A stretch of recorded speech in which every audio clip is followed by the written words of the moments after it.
Welcome, everybody, to another episode of the Crypto Roundup Show. My name is Daniel Elving. Thank you for tuning in.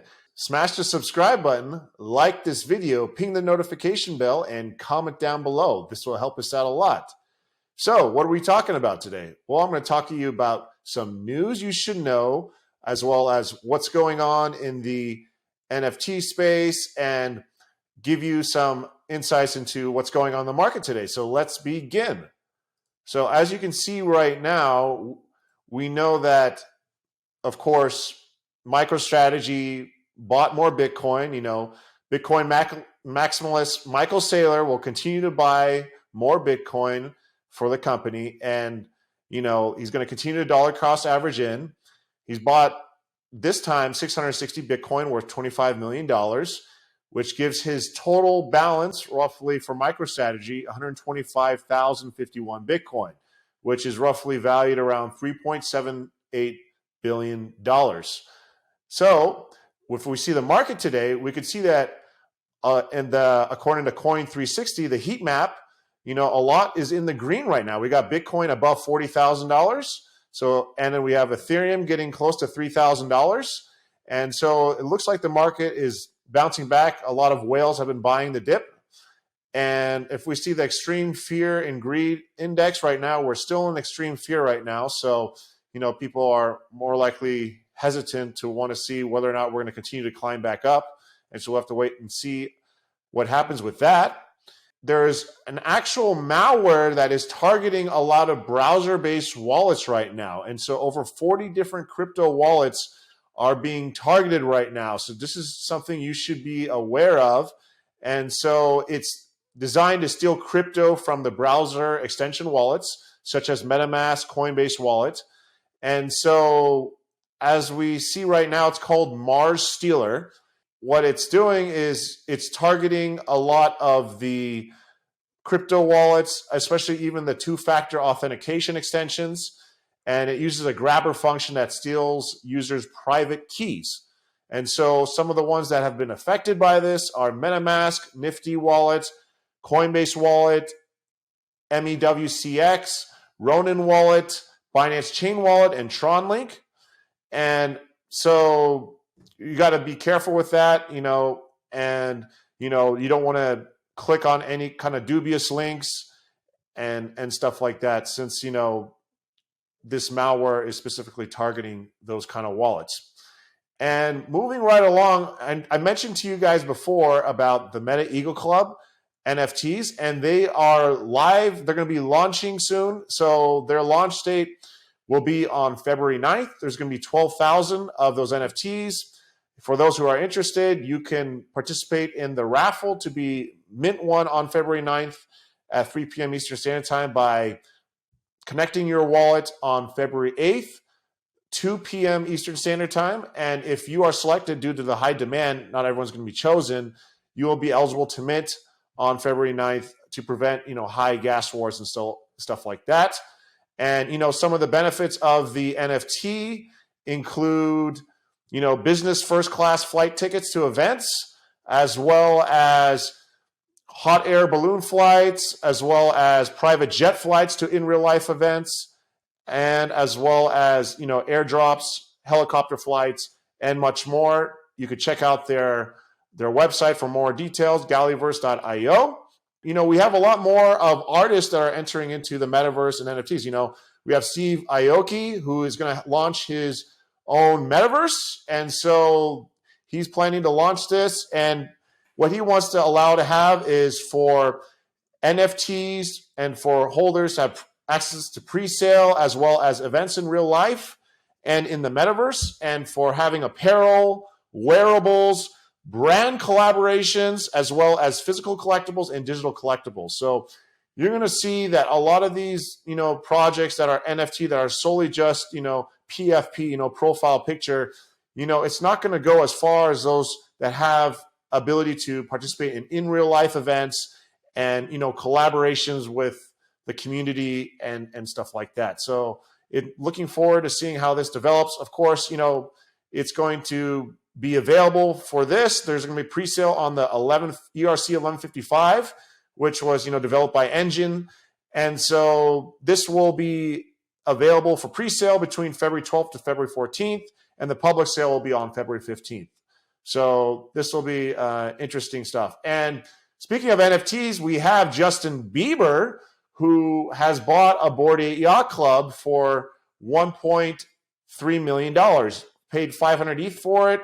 And of course, he had his, one of his songs that came out, Lonely. And so he wanted to get an ape that resembles that. It didn't matter about the rarity. And that's the thing you guys got to understand, is that a lot of these celebrities, they're not really caring about much of the rarity of the NFT, but more about how it resembles them in particular. And so with Justin Bieber, he wanted a lonely ape, and some ape that was sad and lonely. And look at this ape. It's really sad. It's really lonely. And it's like, you know what? I'm willing to pay top dollar for this. And he spent, 500 Ethereum, $1.3 million just to get it. And it was a low ranking, Bored Ape, but, it more resembled, what he wanted to for his song, as well as, the ape itself. So, he's going to get a lot of attention for that. So, and moving right along, we got things going on in for the OpenSea. The OpenSea has over $5 billion in NFT sales for the months to date. So that's a lot going on in the NFT space, especially with OpenSea. And there's roughly, on January 31st, they had their best day ever. It was $233 million worth of NFT trading. And so it's going to be interesting to see how that plays out. They're also going to do, a Series C round with $300 million. And so it's currently valued at $13.3 billion.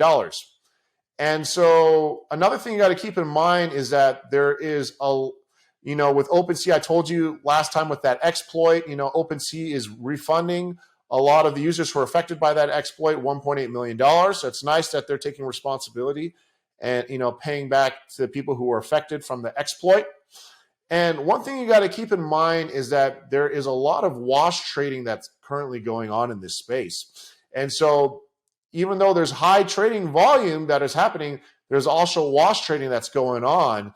And so according to the chain analysis, as is the case with any new technology, NFTs offer potential for abuse. It's important that as our industry considers all the ways this new asset class can change how we link the blockchain to the physical world, we also build products that make NFT investment as safe and secure as possible.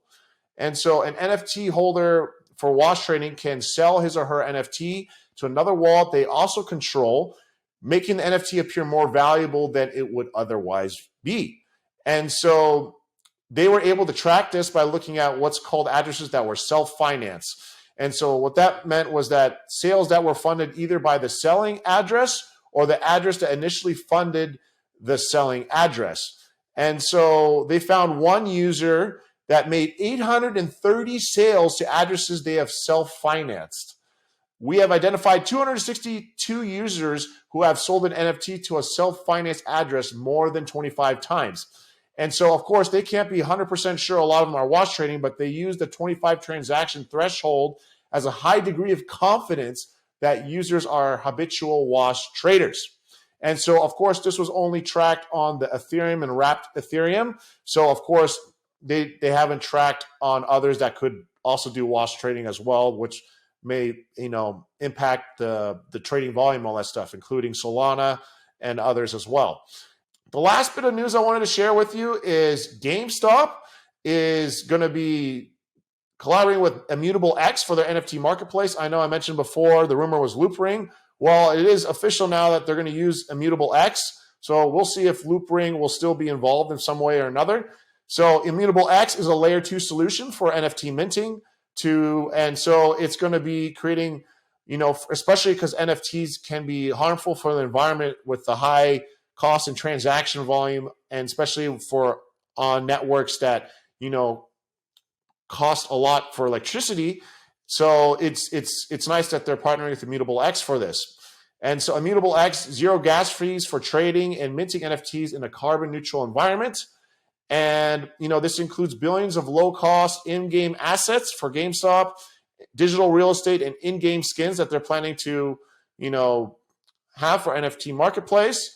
GameStop has also partnered with Trace and Cool Effect to offset its remaining carbon footprint. And so GameStop and Immutable announced the launch of a $100 million fund dedicated to supporting Web3 game development in its ecosystem. So they want to attract game developers and studios to the marketplace. And according to Robbie Ferguson, co-founder of Immutable, the GameStop mission is literally power to the players. That is exactly what we're trying to do here. The $100 million is a minimum of what we are doing. So that is all I have for you today. Thank you for tuning in, and I look forward to seeing you next time on the Crypto Roundup Show. Take care for now.